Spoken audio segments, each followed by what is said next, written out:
Buenas tardes, mi nombre es Manuel Román Lacayo, soy el subdirector del Centro de Estudios Latinoamericanos en la Universidad de Pittsburgh. Es mi placer presentar a este grupo para la tercera ocasión de Charlemos, que trata la reforma constitucional en Chile y cual va a ser moderada por Julieta Suárez Cao. Muchas gracias, Manuel. Muchas gracias por la invitación. La verdad que es un honor para mí estar moderando esta conversación entre colegas que saben tanto de este tema y en un momento tan importante para Chile, ¿no? Como bien se llama el tema del Charlemos de hoy, estamos pensando entonces la reforma constitucional chilena en perspectiva comparada y tenemos la suerte entonces de contar para ello en esta charla con la presencia de la profesora y jefa de carrera del Instituto de Asuntos Públicos de la Universidad de Chile, Claudia Hayes. Claudia, bueno, les mandó, digamos, a todos los registrados, tienen acceso a los papers. Claudia escribió un capítulo de un libro de pronta edición que se llama La Ley de la Emergencia, ensayo sobre la excepción y la pandemia. Claudia también es integrante de la red de politólogas, así que estamos muy contentas de ser dos de ellas acá hoy a la tarde. Bueno, y tenemos también a mi colega, Gabriel Negreto. Gabriel es profesor del Instituto de Ciencia Política de la Pontificia Universidad Católica de Chile y es jefe también de posgrado. Gabriel está editando un libro que creo que ya está disponible en Amazon, ya lo pueden preordenar, se llama Redrafting Constitutions in Democratic Regimes. Y bueno, y todos vamos a estar entonces pensando, ¿no? Este momento tan excepcional que tanto como marcan ambos trabajos, tanto como el de Claudia como el de Gabriel, ¿no? Estamos pensando entonces un cambio constitucional que es un cambio total, es un reemplazo constitucional en un contexto de continuación democrática, ¿no? Sin cambio de régimen, etcétera, y esos son los casos de estudio del libro que edita Gabriel, y que habla muy bien con el análisis más teórico que hace Claudia de los estados de excepción y los momentos constituyentes o los momentos soberanos en Chile. Quizás, Claudia, si nos quieras contar un poco de eso, de cómo llegas a esta reflexión y a este proceso que implica escribir sobre estos temas que además son tan contingentes, pero a la vez parada en hombros, ¿no? de los gigantes y las gigantes teóricas de siempre. Bueno, muchas gracias. Primero quiero agradecerle al Centro de Estudios Latinoamericanos de la Universidad de Pittsburgh esta invitación. En realidad es un honor, un tremendo honor para mí compartir este Zoom con esta sesión online con Gabriel Negreto, que es una de las personas que más sabe sobre cambio constitucional en América Latina, y también con Julieta Suárez Cao, que ha hecho contribuciones muy importantes a la ciencia política en la región. Así que muy honrada por estar con ellos dos aquí. Y sobre la pregunta, bueno, lo que yo presenté para este seminario es un artículo que se escribió contra el reloj, contra el tiempo, muy rápido, para un libro al que me invitó a participar Pablo Contreras, un abogado constitucionalista. El libro se llama La Ley de la Emergencia, es ensayo sobre la excepción y la pandemia, y es un libro en el que participan principalmente abogados constitucionalistas y abogados especialistas en otras áreas, para tratar de dilucidar cómo se relaciona la excepción y la emergencia a la luz principalmente del coronavirus, pero también del estallido de octubre, que también llevó a decretar un estado de excepción que en Chile no se había usado en realidad desde la dictadura. Entonces la pregunta que me hicieron a mí fue cómo se relacionan estas situaciones de excepción con el proceso constituyente que está viviendo el país. Un proceso constituyente que ya tiene una institucionalización a través de reformas constitucionales. El proceso constituyente se inició con un acuerdo político entre casi la mayoría de los partidos después de una jornada muy violenta de la movilización social en Chile. Entonces hay una vinculación muy estrecha entre el estallido social, la calle, esta cosa que parece una revolución, y este momento de institucionalización de ese estallido a través de los partidos políticos sentados negociando con sus presidentes de partido, con sus representantes en el Congreso, que luego se concreta en una reforma constitucional, que es una reforma a la Constitución vigente, la Constitución heredada de la dictadura y que modifica el capítulo 15 incorporando a continuación de la parte donde dice cómo se hacen las reglas de reforma constitucional, una sección nueva en el capítulo 15 que dice del reemplazo de la Constitución, cómo hacer. Y ahí hay una reforma larguísima que establece todos los pasos de este proceso constituyente que se inicia ahora producto de la pandemia con el plebiscito de octubre. Originalmente iba a ser en abril el plebiscito. Entonces, primero la literatura tiene en la teoría política un nexo histórico en los procesos constituyentes, los procesos de creación constitucional y los procesos de excepción, ¿verdad? La excepcionalidad y los momentos constituyentes y qué rol juega la soberanía popular, los poderes constituyentes y poderes constituidos, y ese es el tipo de cosas que yo abordo en este trabajo.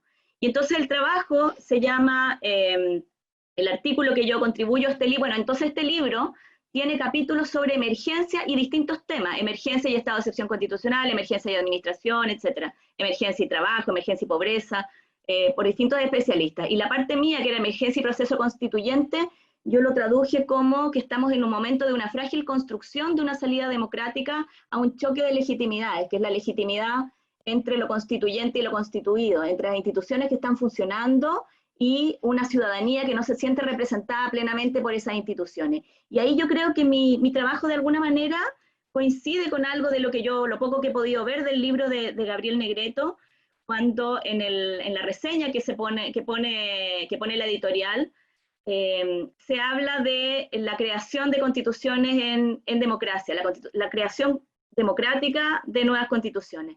Entonces aquí, como conversábamos con Julieta antes de la sesión, parece que hubiera algo así como una vía chilena a la revolución o algo así. Es como, yo creo que hay un componente revolucionario en esto, porque es un reemplazo constitucional, pero al mismo tiempo es un reemplazo constitucional que se hace a través de instituciones constituidas, a través de los partidos, a través del Congreso y a través de la propia Constitución vigente. Es decir, no implica una ruptura constitucional ni una expresión de una asamblea constituyente que tenga una soberanía tal que pueda desconocer los otros órganos que están funcionando en la institucionalidad. Y en ese sentido, creo que es importante que la reforma del capítulo 15 que se aprobó y que establece el proceso constituyente señala algunas limitaciones a lo que va a poder hacer esta asamblea constituyente, que en el caso chileno se llama convención constitucional.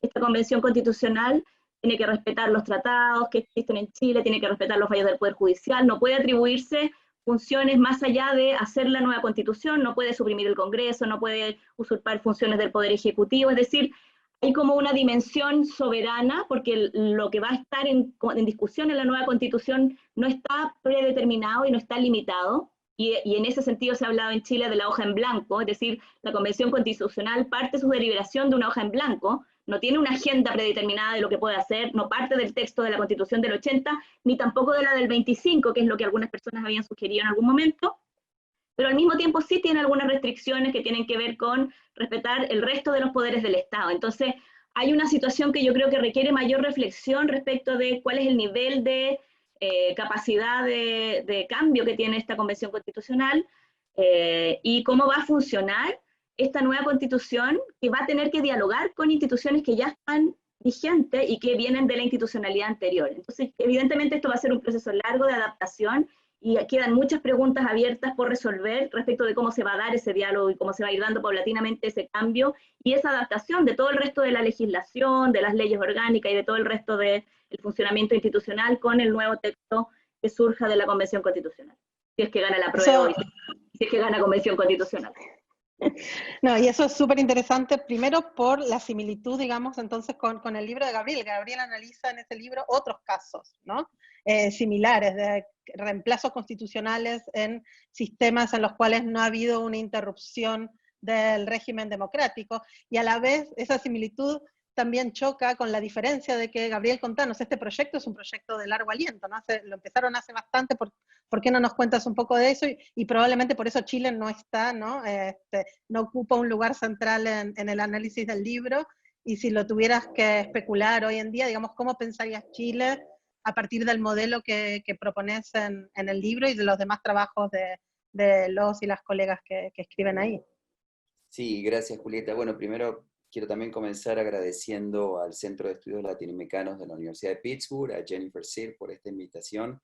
para compartir un poco unas ideas sobre lo que está volcado en este libro que está pronto a salir a la venta, pero que también se vincula con otros trabajos que he hecho y con una preocupación de larga data. Es curiosa la relación de este libro con Chile, porque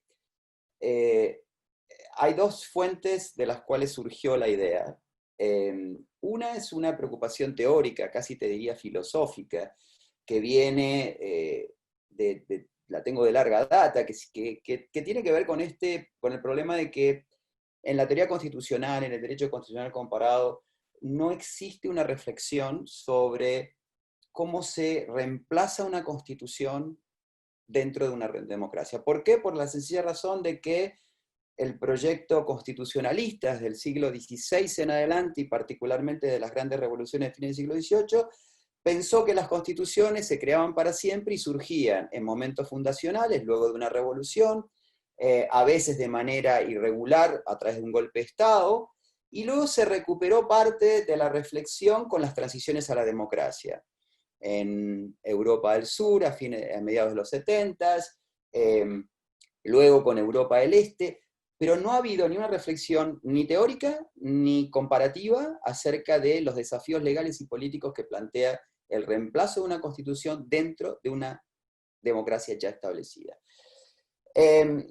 Entonces esa era una de las vías por las cuales surge este proyecto. La otra era una preocupación política fruto de estudios comparados en América Latina, y tenía que ver con lo que un colega que trabaja en Derecho Constitucional Comparado, que se llama David Lando, que contribuye a este libro, denominó muy acertadamente el constitucionalismo abusivo. Es decir, el fenómeno que hemos vivido en América Latina a través de los procesos emblemáticos en el mal sentido de Venezuela en el 98-99 y Ecuador en el 2007-2008, que fueron procesos articulados bajo una pretensión supuestamente democrática, con una propuesta altamente participativa, que fueron instrumentales para la creación de un autoritarismo electoral, ¿sí? Es decir, el constitucionalismo utilizado para la erosión democrática. Entonces esta era una preocupación importante que tenía estas dos patas, una parte teórica y una parte política que tenía que ver con la realidad latinoamericana y estos procesos constituyentes abusivos o instrumentales para la consolidación de poder de un grupo político. Luego se fue nutriendo con conversaciones con colegas, con experiencias en Europa. Empezamos a ver con colegas que trabajaban en Europa del Este lo interesante que era comparar, por ejemplo, lo que había hecho Fidesz y Víctor Orbán después de la elección del 2010 en Hungría, que reemplaza la Constitución también de manera unilateral en un régimen parlamentario, con características muy distintas de lo que había ocurrido en América Latina, pero con paralelos muy interesantes. Y en el otro extremo empezamos a ver con discusiones de modelos arquetípicos de cómo se debería hacer una constitución en un régimen democrático, como fue el caso de Islandia, que para mí era crucial tener una contribución sobre el caso de Islandia, porque cualquiera que lo haya estudiado sabe que si uno quisiera pensar en el proceso ideal, incluyente, democrático, pluralista, acerca de cómo crear una nueva constitución, es el proyecto digamos, va a mirar lo que ocurrió en Islandia. Pero justamente lo de Islandia llevaba a una preocupación casi que opuesta a lo que pasaba en América Latina. En América Latina teníamos la instrumentalización de un proceso democrático al servicio de un grupo político, ¿sí? En donde la participación popular y demás quedaba mediatizada a favor de esta concentración de poder pseudo-democrática, a mi juicio. En el caso de Islandia era casi como lo inverso, en el sentido de que se había dado una participación muy genuina, muy real, muy incluyente desde el comienzo, y es recién al final que aparece una élite que bloquea un proceso eminentemente popular en el sentido más real de la palabra. Entonces esto nos llevaba a pensar en cómo se logran equilibrar estos desafíos, es decir, bloquear el poder de cómo superar el poder de bloqueo de minorías interesadas en mantener el statu quo, pero al mismo tiempo no abrir la puerta para que una coalición facciosa, un grupo, un partido, digamos, que busque instrumentalizar esto de una manera facciosa, capture a través de él el Estado, las instituciones centrales y termine produciendo una erosión democrática.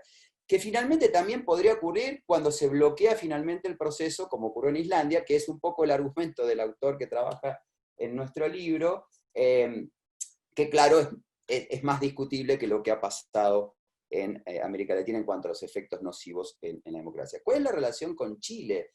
Es muy interesante porque cuando yo empiezo a trabajar en este proceso, yo organicé una conferencia internacional sobre el proceso chileno aquí en Santiago de Chile. Yo no trabajaba acá, estaba en México, en el Centro de Investigación y Docencia Económica, e inmediatamente Chile se convirtió en un objeto de reflexión sobre estos temas, y a esta conferencia que yo organicé, contratado por ID International en el año 2015, siguió una conferencia dos eventos, un panel que yo organicé para APSA en el año 2015, y luego en el año 2016 organicé una conferencia internacional en México con los participantes que terminaron contribuyendo a este libro. El papel del caso chileno era muy importante porque era el primer caso que tenía la promesa de no caer, digamos, en ninguno de estos extremos, ni el bloqueo de la elite, ni el uso faccioso de la participación popular, o por lo menos así era como yo lo veía inicialmente, en aquellos años donde Bachelet había impulsado el caso. No está en el libro porque, por sencilla razón, que todos saben que ese proceso había quedado congelado después de la elección de Piñera, ¿sí? Y entonces no había un caso para estudiar, simplemente había un evento que se había activado, pero que después había quedado desarticulado. Lo que para mí es importante decir es que ahora, fruto de haber estado aquí en Chile, estudiado en lo que pude, participado incluso en la etapa donde se discutió a partir del estallido social el proceso constituyente, es que el caso de Chile abre una expansión a muchas de las reflexiones que están en ese libro, ¿no? Yo extraigo del trabajo 5 lecciones, básicamente. Una, la importancia de entender, manejar la continuidad legal dentro de un proceso de transformación, evitar la invocación del imaginario revolucionario, pero al mismo tiempo atender, como dice Claudia, el hecho de que muchos de estos reemplazos se producen por una profunda crisis de legitimidad. Entonces hay que lograr este equilibrio entre la continuidad y la transformación. Este es el primer desafío. Luego el desafío de encontrar un balance entre desbloquear el poder de veto de las élites, de las minorías privilegiadas, e impedir al mismo tiempo la captura del proceso por mayorías, el papel fundamental que tiene el Poder Judicial frente al hecho de que normalmente estos procesos no están regulados, por lo menos no están regulados de antemano, el papel primordial que a lo largo de los trabajos, y eso implica tanto los trabajos teóricos como empíricos que están en el libro, ocupa el compromiso entre una pluralidad de representantes que tienen lazos y que tienen vinculación real con grupos distintos en la sociedad, ¿sí? Y finalmente la vulnerabilidad que tienen estos procesos, es decir, el hecho de que no hay inercia que nosotros podamos predecir teleológicamente de estos procesos hacia el futuro. Lo que hemos encontrado, lo que he encontrado yo en algunos trabajos y con otros colegas, algunos trabajos que no están ahí, sino que son continuación de algo que aparece en el libro, es que en general los efectos positivos de estos procesos tienden a ser de corto plazo, pero igualmente son muy importantes porque implican mantener o profundizar el régimen democrático, o por el contrario, comenzar un periodo de declive.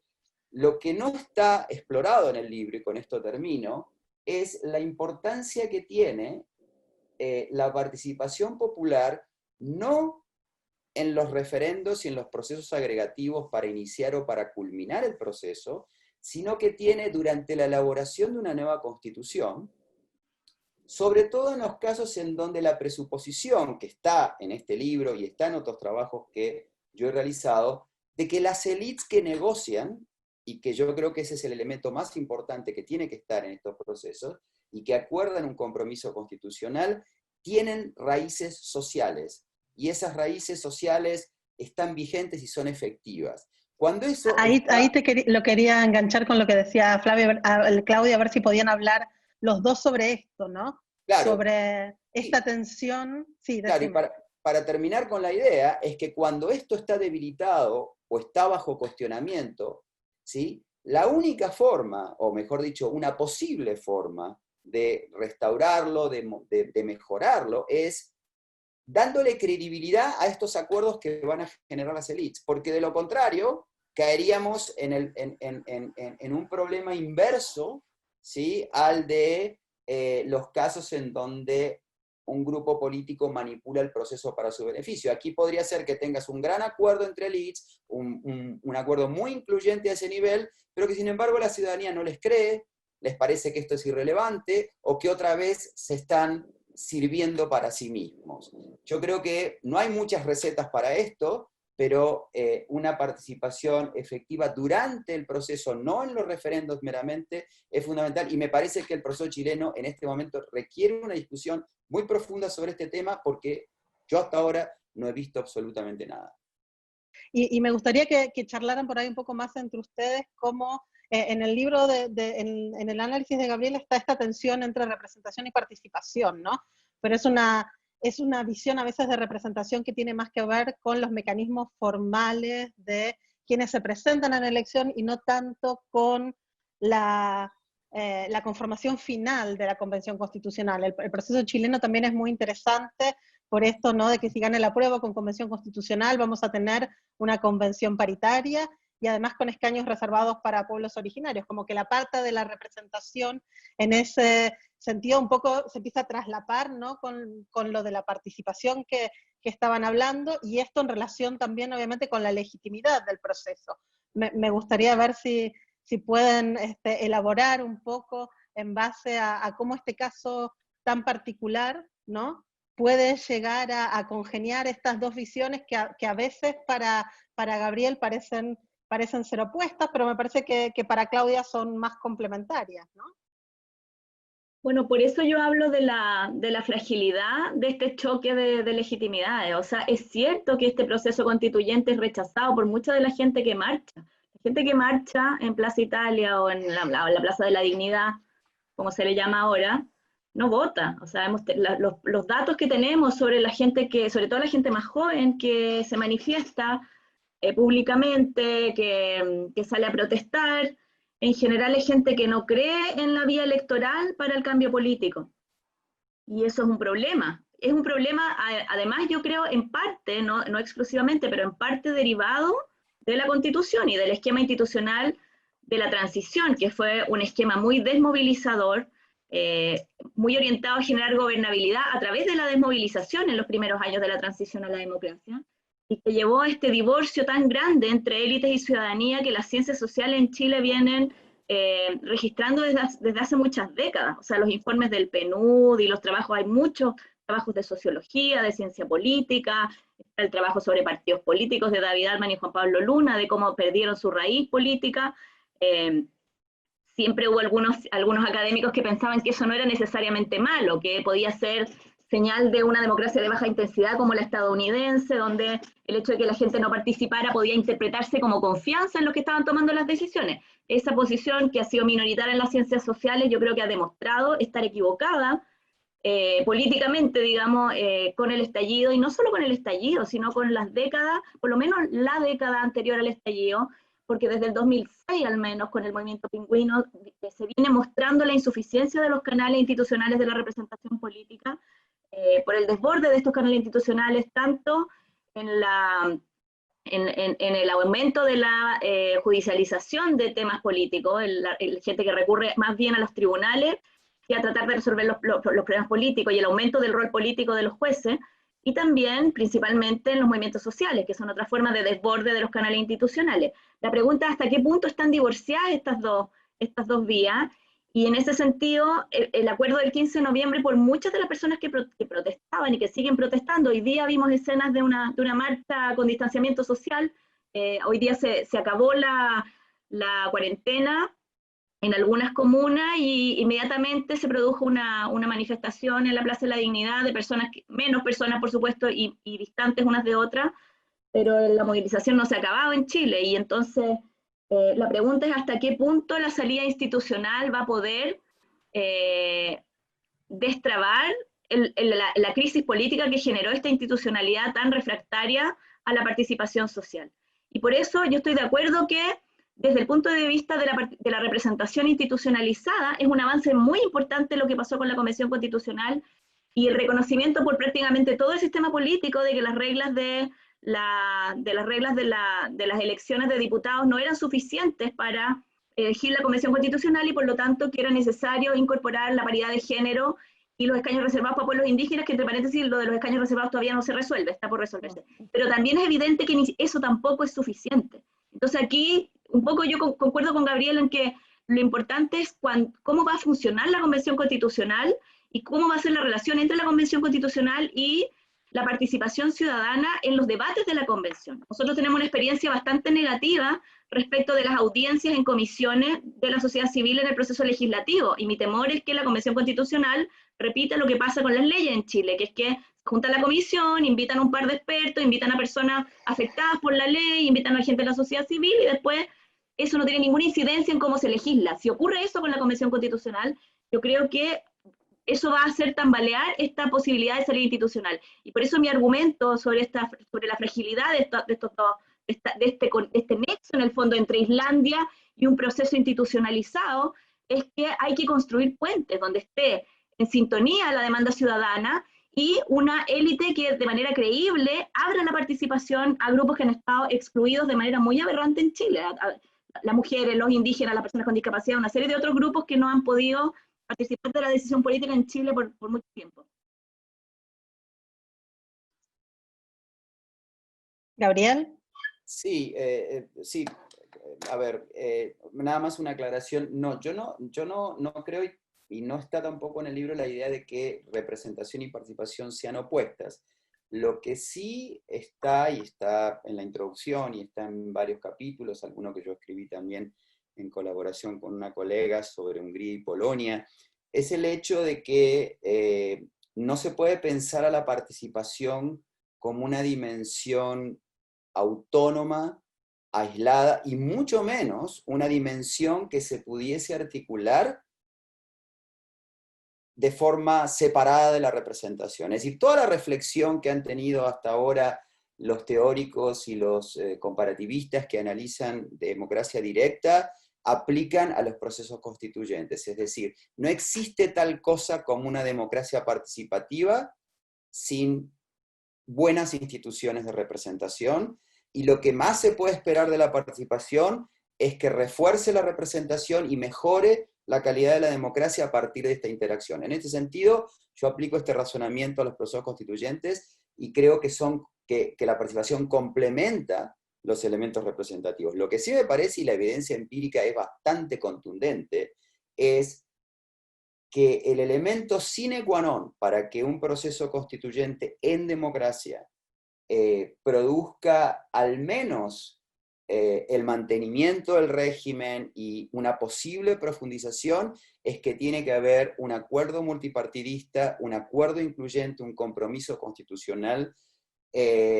sin el cual la participación no tiene mayor efecto y de hecho puede tener un efecto exactamente contrario y negativo. En la medida en que se cumpla este requisito representativo, la participación no solamente complementa, sino que refuerza y puede mejorar la forma en que va a adquirir autoridad esta Constitución y la forma en la cual también los grupos políticos que participaron en un compromiso constitucional son capaces de mantener el acuerdo. Todos los acuerdos institucionales, incluyendo las constituciones, por supuesto, son vulnerables al oportunismo ex post, es decir, a lo que ocurre después de que se firman. Yo puedo estar perfectamente de acuerdo bajo una situación de constreñimiento de firmar una obligación que al día siguiente no tengo ningún incentivo en hacerlo. Cuando Evo Morales, el MAS, intentan controlar el proceso constituyente boliviano, lo hacen a través de haber obtenido una mayoría muy importante en la Convención Constituyente y queriendo pasar por encima la restricción que había puesto la ley de convocatoria de que tenían que decidir por las 2/3 partes. Finalmente, y después de mucha violencia, ¿sí?, se terminó aceptando, negociando incluso fuera de la Convención Constituyente, fuera de la Asamblea Constituyente Boliviana, el proyecto final de Constitución que se hizo en acuerdo con la oposición. Ahora, ¿cuánto duró ese compromiso? Un suspiro. ¿Por qué duró un suspiro? Porque a finales de 2009 se produce una nueva elección ordinaria, ya la Constitución estaba vigente, el MAS arrasó con la elección, ¿sí? La oposición desapareció al punto de que Podemos, el partido que había negociado por parte de la centro-derecha con el MAS, desaparece prácticamente del escenario político, y la Constitución del 2009 fue interpretada de manera unilateral e implementada de manera unilateral por el partido de gobierno y por el Ejecutivo. ¿Qué quiere decir? Que estos acuerdos son vulnerables y que no podemos pensar tampoco a las élites como flotando en el aire. Las élites, tanto de gobierno como de oposición, y que no son élites económicas ni grupos necesariamente privilegiados, son simplemente aquellos que tienen una capacidad de decisión con influencia sobre decisiones colectivas, tienen que tener una base social, ¿sí? Porque la oposición, por ejemplo, cuando se vulnera un acuerdo, necesita movilizar también a la ciudadanía. No solo esto es a través de imponer prácticas de veto dentro de la legislatura o en otros mecanismos institucionales, también es en las calles, ¿no? Ahora, la participación, y en esto estoy totalmente de acuerdo con Claudia, yo creo que la participación, cuando el vínculo representativo está dañado, y es muy bienvenido que se hayan complementado las leyes electorales para que haya paridad de género, para que se incorpore la representación indígena, que se incorpore la representación de independientes, que es una parte muy discutible y muy larga, pero bueno, que creo que también puede mejorarse. Esto es una pata que es importante del proceso, o sea, mejorar la representación, pero la participación dentro del proceso, algo que no se va a resolver con un referendo, ¿sí? Ni de entrada ni de salida solamente. Esa me parece la parte más delicada, hay mucha experiencia internacional sobre esto, lo que es crucial es cómo se va a divulgar, cómo se va a difundir el proyecto que se elabore, las distintas medidas que se discutan, si va a haber comisiones dentro de la Convención Constitucional encargadas de ir a las regiones, por ejemplo, y a presentar el proyecto, recibir comentarios. Es decir, esta es la parte que yo creo que hasta ahora la discusión en Chile está muy incipiente y va a ser crucial, porque yo no creo que vaya a fracasar esta Constitución por falta de acuerdo. Yo creo que finalmente la regla de mayoría calificada lo que va a llevar es a una negociación de que yo te doy esto a cambio de esto, y va a funcionar en términos de la Constitución. Lo que no me queda claro es que recobre o logre la legitimidad que se buscaba, que es lo que menciona Claudia, y que yo estoy totalmente de acuerdo. Tenemos muy buenas preguntas del público, gracias Gabriel. Quizás Vicky Murillo lo quieras hacer así como por micrófono, así damos al espíritu de charlemos. No sé si estás por ahí. No, sí, estoy. Si no, la leo. Ahí Acá. está, dale.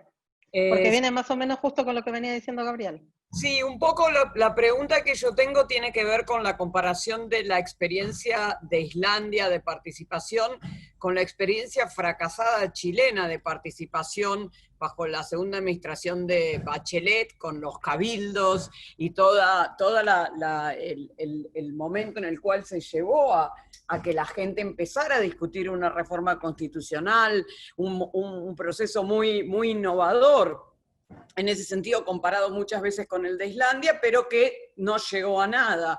Y hasta qué punto esa experiencia fracasada de participación tiene que ver también con el escepticismo de los chilenos en las calles y la demanda tan unificadora que fue esta reforma constitucional desde el octubre chileno del año pasado. Yo pienso que los cabildos, sobre todo los encuentros locales autoconvocados, porque el proceso, la parte participativa del proceso de Bachelet era autoconvocada, pero era, digamos, a diferencia de Islandia, era mucho más controlada desde el gobierno. El gobierno armó el formulario de lo que se había que discutir, tenía un procedimiento de los temas a discutir, de la forma de registrar los acuerdos y disensos en un formulario que después se subía a una página web, se subía por internet, y que luego era recogido y sistematizado por un comité sistematizador y que resultó en un documento muy grande que poca gente ha analizado, con los resultados de esos encuentros locales autoconvocados, que eran encuentros que se hacían en los livings de la casa, en sedes de juntas de vecinos, en organizaciones vecinales, en universidades, en clubes deportivos, etc.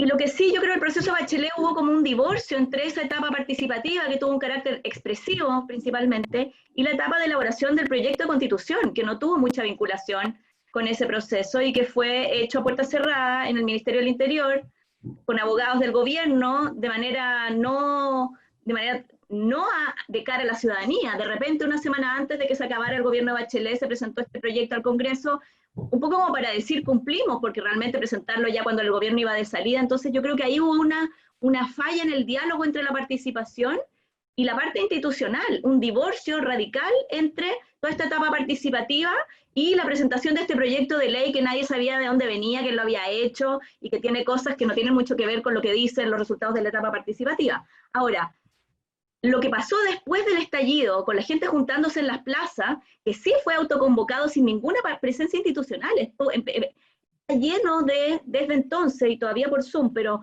principalmente a raíz del estallido, se organizaron muchísimos encuentros en barrios, en comunas, y hubo mucha deliberación sobre el tema constitucional que yo creo que no existiría si no hubiera sido por la etapa participativa del proceso constituyente de Bachelet. O sea, el proceso participativo de Bachelet fue un antecedente para las organizaciones sociales y para las organizaciones de base de esta otra deliberación, y es muy divertido que uno veía en estos encuentros en municipios, etcétera, una reproducción hasta cierto punto de la metodología de los ELA de Bachelet, que también fue súper criticada la metodología y todo, pero igual hubo un aprendizaje ahí, y la gente empezó a autoconvocar para conversar sobre con una metodología parecida, un tipo de deliberación parecida, los temas constitucionales quedaron puestos, a pesar de que la campaña informativa fue débil, y efectivamente es un proceso que no tuvo apoyo institucional. Por supuesto no tuvo apoyo de la derecha, pero tampoco tuvo mucho apoyo de los propios partidos del gobierno de Bachelet. No era un tema prioritario para los partidos de la coalición de Bachelet, que querían más bien centrarse en otros temas. Y todo eso murió después con los escándalos del hijo de la presidenta, y ya no hubo posibilidad, no hubo peso político para llevar adelante un proceso que parecía más impulsado por la presidenta que realmente por los partidos de su coalición. Entonces yo creo que, igual creo que ese proceso participativo fue importante, pero por cierto que existe este riesgo de defraudar la participación. Y yo creo que, de hecho, la presentación de ese proyecto de ley fue un poco eso, fue un balde de agua fría para toda la gente que había participado con entusiasmo de los encuentros locales y que de repente no se vio reflejada en ese proyecto de ley. Y eso yo creo que es lo importante de lo que va a ocurrir ahora con la convención, y por eso yo creo que lo que dice Gabriel, que no se está conversando de cómo se va a incorporar a la ciudadanía y cómo se va a establecer este puente entre la participación y lo que salga de las instancias institucionales. Yo creo que es algo súper importante para que no se vea traicionada esta voluntad de participación y esta voluntad de también mejorar la representación. Lo que decía antes Gabriel sobre el tema de la representación y la participación, el problema que tenemos en Chile es que hemos tenido una comprensión de la representación tremendamente elitista, una representación como lo contrario de participación. Yo creo que hay mucha gente en Chile que entiende cuando dicen, no, es que hay que respetar las instituciones representativas, lo que entienden por eso son instituciones excluyentes, que no son realmente representativas, porque yo creo que cuando la representación se vacía de participación, que es lo que ha ido ocurriendo en los últimos años, deja realmente de ser representativa, y pasa lo que pasa hoy día. Una institución que no es percibida como representativa por los representados no sirve, no representa, más que a las personas que están tomando las decisiones, digamos. ¿Puedo decir algo? Sí. Gracias, Vicky, por la pregunta. Mirá, a ver, yo creo que lo que ocurrió con Bachelet, comparado con lo de Islandia, está en las antípodas. Es decir, en el caso islandés, los partidos principales en el Parlamento, en el Alþingi, que como se llama allá en Islandia, perdieron completamente control sobre el proceso. De hecho, por eso deciden llamar primero a un experimento, un microcosmo ciudadano para definir los temas, después la convención constituyente. O sea, prácticamente las élites parlamentarias y los partidos tradicionales se hacen a un lado. En el caso irlandés, más bien recobran fuerza hacia el final, cuando la crisis económica se estabiliza, y tratando de abordar el proceso, pero inicialmente pierden control. En el caso de Bachelet es lo contrario. O sea, yo cuando a mí me convocaron, me acuerdo en el año 2014, que estaban haciendo un trabajo en la Secretaría General aquí en Chile, yo le dije, o sea, a mí me parece que esto es un proceso profundamente elitista, y terminó siendo así desde la A a la Z. Es decir, los diálogos ciudadanos se implementaron para brindarle insumos a un proyecto que iba a presentar Bachelet. Ni siquiera lo consensuó dentro de su propia coalición. O sea, ni siquiera te diría, no es ni siquiera elitista porque lo hizo el gobierno, era elitista porque Bachelet lo concibió y lo diseñó de una manera completamente elitista, que fue parte de la razón por la cual el proyecto no voló y fue derrotado políticamente, porque ni siquiera tenía acuerdo dentro de su propia coalición. Es decir, y acá lo que pasa es que hay que entender algo, por eso es que es muy difícil de medir empíricamente el impacto a veces también de los procesos participativos en general, pero en particular respecto a los procesos constituyentes. ¿Por qué? Porque nunca sabemos cuándo tienen un impacto real y cuándo no lo tienen. Es decir, en general los procesos participativos se rigen por la ley de las consecuencias anticipadas. Las élites los implementan cuando ya saben de antemano que los van a poder controlar o el resultado que van a obtener. Y normalmente se hacen, como se dice en inglés, para window dressing, es decir, para mostrar, para que la gente esté contenta, para que vean que esto es un producto de todos, ¿sí? Y yo creo que en el caso de Bachelet es perfecto el ejemplo, a pesar de que ella quería y difundió el proyecto como si iba a ser un proyecto que tenía una característica profundamente participativa. Por eso es que esto sí difiere, yo creo que más bien la consecuencia para mí es negativa de ese proceso participativo, con todo y que el insumo es importante y yo creo que habría que reutilizarlo. Es negativa la forma en que se implementó. Y lo que yo me estoy refiriendo ahora es pensar en un proceso no para preparar una agenda para que una comisión o para que la comisión de redacción constitucional tenga insumos y diga que vino de la ciudadanía, sino que en las etapas más importantes de este proceso, que va a ser cuando se elabore el primer borrador y después antes de la aprobación, se tiene que pensar cómo se va a difundir esto con la ciudadanía, cómo se van a recoger preguntas, preocupaciones, cómo se va a organizar esto, y es muy difícil de organizar, y no son muchos los casos exitosos en el mundo. Por ejemplo, el más exitoso hasta ahora que conocemos es el de Sudáfrica, ¿sí? Que aún así fue bastante elitista, pero que tuvo, por ejemplo, como característica que se difundió en foros localizados y con discusiones, con incorporación de propuestas y demás, antes de que se terminara el proyecto inicial y después de que se hizo el proyecto inicial, antes de la votación final, que es algo que en general no se suele hacer porque es lo que más desnuda la idea de las élites de, ok, te dejo hablar, pero yo después tomo lo que quiero. Si uno lo presenta justo antes de la aprobación, habiendo consultado antes, queda más en evidencia qué es lo que tuvo impacto y qué es lo que no. Entonces, eso es lo que me parece que necesita discutirse hoy con respecto al proceso chileno. Tenemos preguntas muy interesantes, voy a tratar de contar dos de Caterina, disculpa, no tengo tu apellido, y de Javier Corrales, que se preguntan un poco, digamos, qué va a pasar, ¿no? Entonces, Caterina pregunta si con el déficit democrático, con la desconfianza que hay hoy en día, si va a ser posible llevar a cabo un proceso transversal, ¿no? Con estas instituciones establecidas y con tanta desconfianza y con tan mala aprobación por parte de la ciudadanía. Y Javier se preocupa más por el producto final. Yo creo que está pensando si toda esta espíritu antipartidario que existe, teniendo en cuenta que la mayoría de las reformas constitucionales nos dice que se han hecho en Chile han sido para quitarle poder a la presidencia, si les parece que el nuevo texto constitucional podría terminar siendo aún más presidencialista que el actual, ¿no? Como una especie de movimiento, supongo yo, antielitista y más populista, aunque Javier no lo dice con estas palabras. Y Peter Schiavelli también los quiere empujar un poco, porque dice que, bueno, que hablaron de la importancia muy clara de construir estos puentes necesarios entre las élites y la ciudadanía, y el problema de representatividad, etcétera, pero si tienen ideas específicas de cómo hacerlo, en términos concretos, digamos, cómo se podrían construir estos puentes que están quemados aparentemente en Chile. Bueno, yo creo que no es fácil. Sobre la primera parte de la pregunta, yo creo que el tema de la construcción, en realidad están súper relacionadas. La construcción de confianza, es probable que no haya confianza. Yo creo que más que plantearlo como que hay que construir confianza, es como darle espacio a la desconfianza. Yo ahí me tomaría más como de la idea de Rosambalón de la contrademocracia, del rol de las fuerzas, del rol de la desconfianza en una democracia. Y ahí la resistencia va a ser de las élites, que en Chile se han acostumbrado mucho a tomar las decisiones sin mucha fiscalización de nadie, digamos. Entonces la pregunta es cuánto van a estar disponibles las personas que estén en la convención para abrir la discusión. Yo creo que la perspectiva no es tan mala, porque vamos a tener una convención constitucional distinta de lo que ha sido la política tradicional en Chile, vamos a tener actores y actrices nuevos, o sea, si gana la convención constitucional, ya la sola paridad de género va a significar que la convención va a funcionar de una forma que la política en Chile no ha funcionado nunca.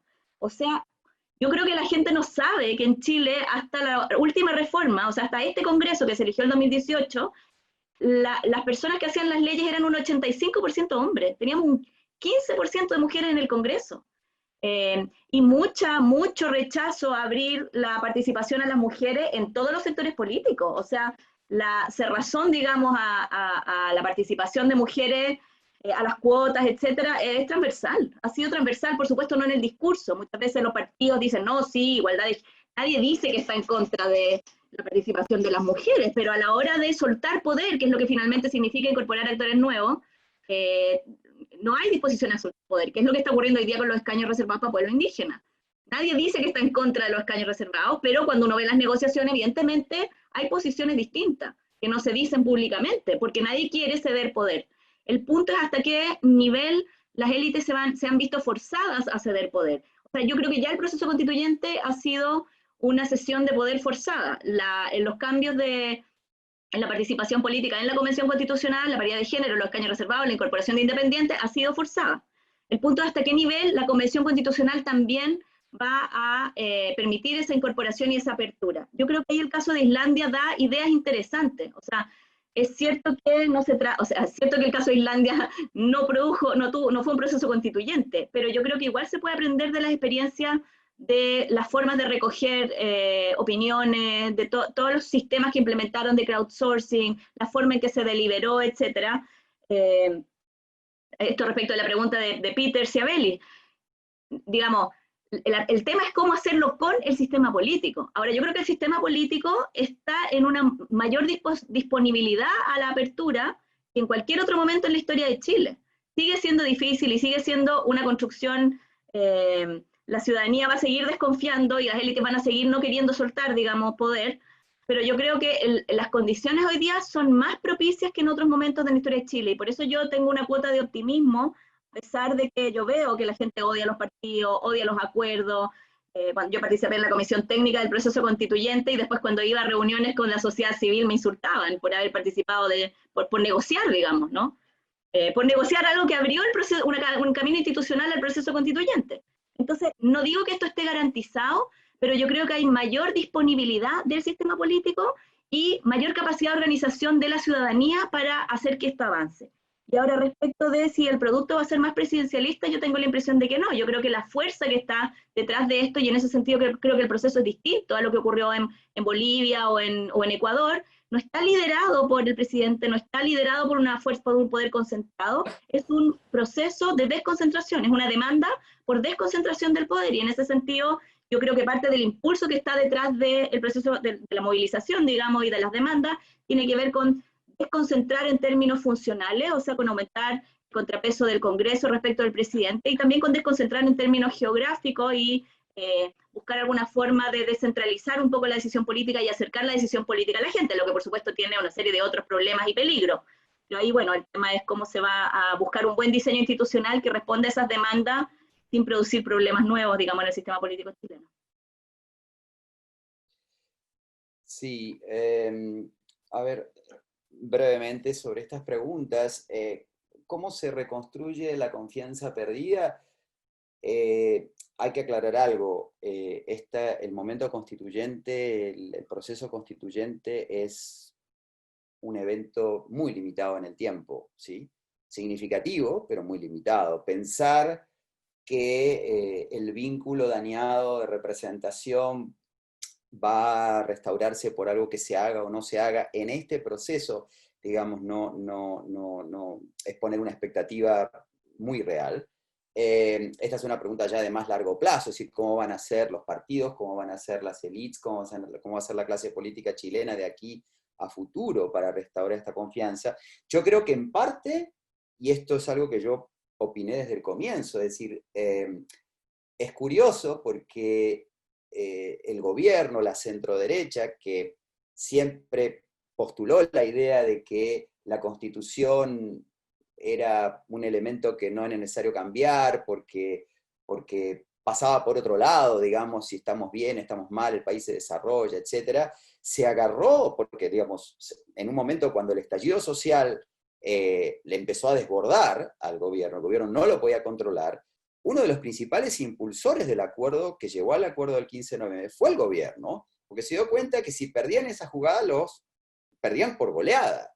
Es decir, si perdían la Constitución, perdían por goleada, y por eso fue el impulso de querer acordar, y se logró, cosa que fue bastante loable, este acuerdo. Pero digamos que aparece por parte del propio gobierno de centro-derecha una reivindicación del proceso constituyente como una solución a todo. De hecho, ellos esperaban que ese acuerdo del 15 de noviembre del 2019 apaciguara el estallido, y lo apaciguó, pero un ratito. Después otra vez volvió el problema, ¿sí?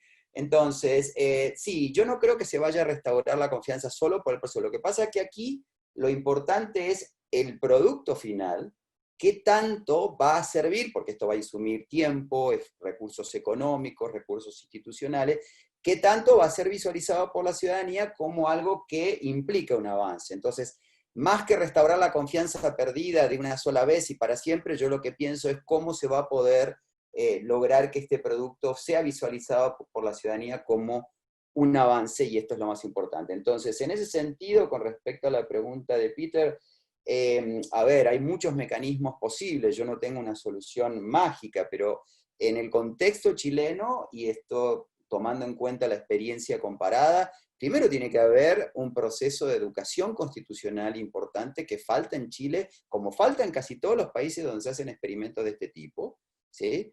En segundo lugar, un proceso de difusión de las deliberaciones del proyecto, y de organizar a través de foros regionales, a través de reuniones que puede organizar, puede articular una propia comisión dentro de la Convención Constitucional, para que se recojan opiniones, para que se recojan demandas, y para que luego haya también una devolución sobre esto antes de la aprobación del proyecto. Esto me parece que es una tarea muy difícil, que insume mucho tiempo, pero que me parece que en el caso de Chile sería muy importante que se haga. Pero sí, no tengo una receta en particular, podríamos discutir las distintas alternativas que existen, pero no tengo una respuesta. Digamos, hay varias alternativas posibles y hay muchos procesos que se pueden mirar para inspirarse. Con respecto a la pregunta de Javier, yo acá sí difiero con Claudia. Yo creo que la Constitución chilena va a seguir siendo igual de presidencialista o quizás más, porque es lo que me indica la experiencia histórica, ¿sí? En América Latina, entre 1900 y el presente, el poder de los presidentes, en particular en las áreas más sensibles, como es el área legislativa, no ha parado de crecer. La democratización no obró como restricción a esto, y los cambios constitucionales tampoco, al contrario. Y en la medida en que haya mayor fragmentación y mayor pluralismo, este es más un incentivo todavía para que el poder de los presidentes incremente, en particular en el área legislativa. En otros aspectos, si va a haber un control legislativo más fuerte, por ejemplo, con censura de ministros, se le van a restringir poderes de excepción en estado de sitio, eso sí puede ser. O sea, en esas áreas no legislativas es probable, pero no creo que vaya a ser una constitución menos presidencialista, y menos en este contexto fragmentado. Yo creo que al revés, va a haber un mantenimiento de los aspectos más centrales del presidencialismo chileno. De hecho, fue muy significativo, y esto lo cuento como anécdota, en el año 2015, cuando organicé con IDEA esta conferencia sobre la Constitución chilena, la Constitución del futuro, porque no estaba todavía, obviamente, no había ni siquiera un proceso constituyente, no hubo un solo invitado entre los constitucionalistas más conocidos de Chile que dijera que era importante atenuar el presidencialismo en Chile. Nadie.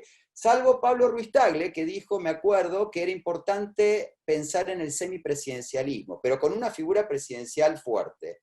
Es decir, y la experiencia de todas estas discusiones en América Latina es que termina siendo, y el semipresidencialismo nunca se implementa, y se termina conservando la figura presidencial más o menos con los mismos poderes que tenía antes. Lo que sí va a ocurrir, en cuanto al resultado, claramente es una expansión fenomenal de derechos civiles, y también de derechos sociales que no existen hoy en la Constitución chilena, y de mecanismos de participación. Esto es un hecho que va a ocurrir, ¿sí?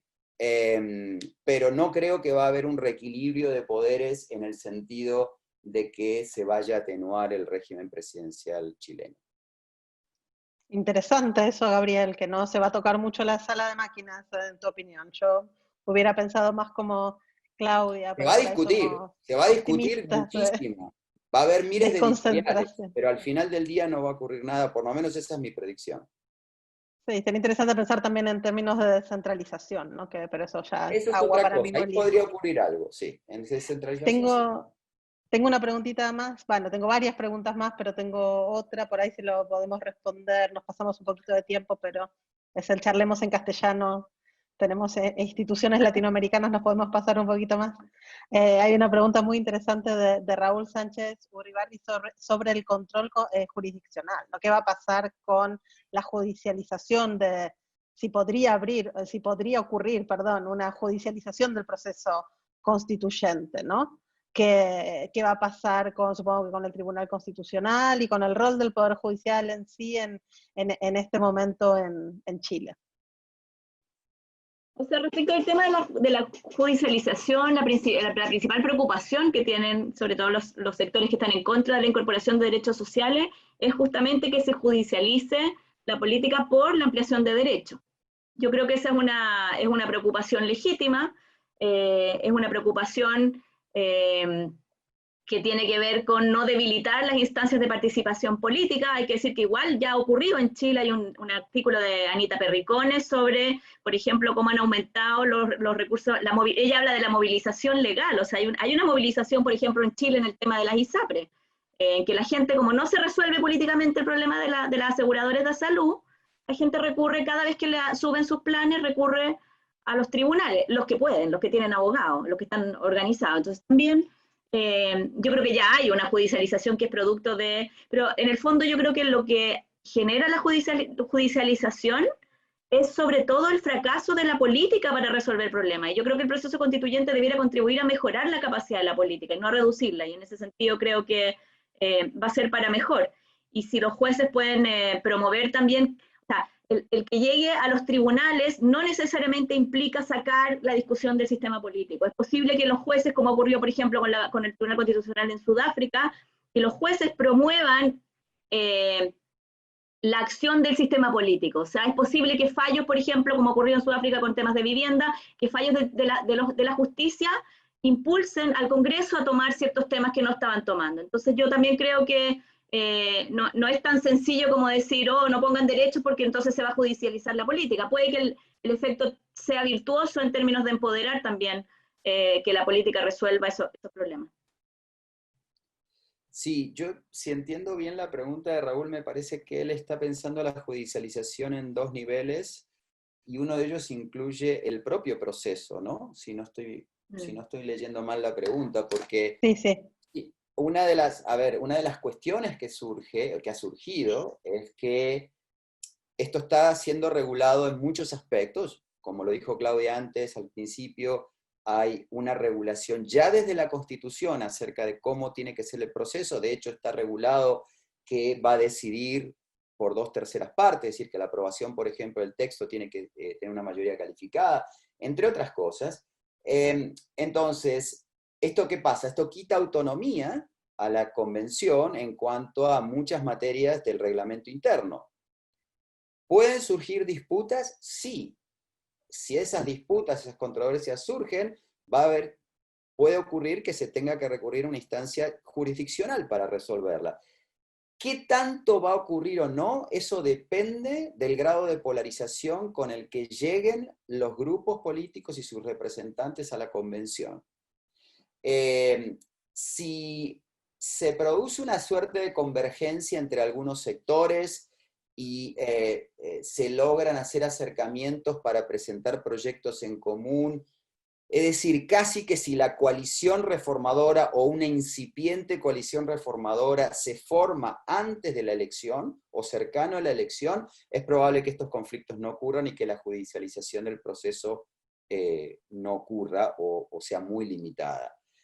Si esto no ocurre, la judicialización puede ser alta. Y una cosa preocupante en este momento en Chile, por lo menos por los debates legislativos recientes, es que si bien el año pasado parecía visualizarse una convergencia en muchos aspectos centrales del proceso que podían después derivar en aspectos relativos al contenido de la Constitución, hoy se ve una polarización creciente.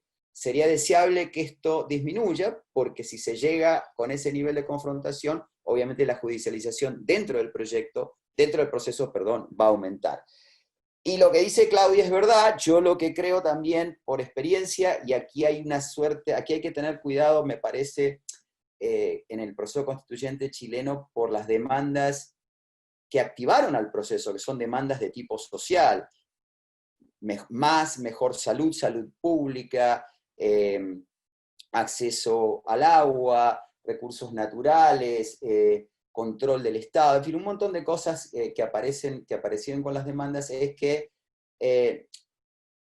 tener cuidado en el proceso constituyente, no tanto por la crítica conservadora de que estos derechos se tornan literales, simplemente promesas formales que no se pueden implementar cuando no hay recursos, no lo estoy pensando en ese sentido, pero yo creo que los casos más exitosos de implementación de derechos sociales o derechos comunitarios, además de que siempre tienen un efecto porque le brindan nuevos parámetros a la justicia para evaluar las decisiones legislativas y evaluar la extensión de los derechos ciudadanos, porque esto siempre es importante recalcarlo, pero me parece que establecer una jerarquía es muy importante. Y es como una suerte de, casi que diría, de preocupación en cuanto a cómo van a operar los representantes en la convención, en cuanto a no incorporar gratuitamente cualquier tipo de derecho sin pensar qué jerarquía van a tener, qué es lo que queremos de los derechos sociales. ¿Queremos que salud sea el derecho más importante junto con educación? Pensemos entonces de manera integral, no solamente en acciones judiciales para hacerlos efectivos, sin nada en el medio, sino qué medios administrativos y legales la propia Constitución piensa articular para darle efectividad a esos derechos. Esto es súper importante, ¿sí? Porque pensar que se incluye toda una larga lista de derechos que cumplen con las promesas, pero se deriva todo a una acción judicial, eso no solamente, eso tiene un efecto positivo finalmente porque brinda nuevos parámetros para juzgar a la legislación y para ir a juicio y demás, pero eso no es, yo creo, lo que la ciudadanía está esperando, y aquí tiene que haber un poco de responsabilidad y de visión por parte de los constituyentes acerca de cómo proceder con la realización de esas promesas que vienen del estallido social. Y sobre la parte del funcionamiento de la convención, quería agregar solamente que está regulado en el artículo 136 de la Constitución, que fue parte de la reforma constitucional del capítulo 15, cómo se van a resolver controversias en el funcionamiento de la convención. Y el artículo 136 expresamente dice que no se podrán resolver por esta vía temas sustantivos, solamente reclamaciones de procedimiento. Y además establece que las reclamaciones de procedimiento las van a hacer 5 miembros de la Corte Suprema elegidos por sorteo. O sea, está establecido el mecanismo y también hasta qué nivel se puede judicializar en el fondo esta situación. Y agrega la reforma que no se pueden hacer reclamos, como decía antes, sobre temas sustantivos, y que ninguna autoridad ni tribunal podrán conocer acciones, reclamos o recursos vinculados con las tareas que la Constitución le asigna a la Convención fuera de lo establecido en este artículo. O sea, está excluido justamente que, por ejemplo, venga el Tribunal Constitucional a intervenir en lo que está haciendo la Convención Constitucional. Gracias. Bueno, la verdad que agradecerles por la charla, Claudia, Gabriel, muchísimas gracias. Muchas gracias a todos quienes y todas quienes participaron, tanto por Facebook como por Zoom. Quedaron más preguntas, había preguntas buenísimas, después se las voy a pasar para que las conozcan también. Y bueno, y nos vemos en 3 semanas en el próximo evento de Charlemos entonces. Muchas gracias por la invitación. Muchas gracias a todos quienes asistieron. Gracias, Julieta. Y a Julieta.